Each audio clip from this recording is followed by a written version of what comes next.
आसगाव येथील श्री देव वेतोबा मूर्तीच्या पुनःप्रतिष्ठापनेचा 50वा वर्धापन दिन शुक्रवार दिनांक 8 मे रोजी साजरा होणार असून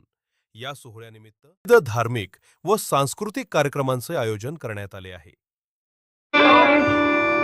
जय जय राम, जय जय राम, कृष्ण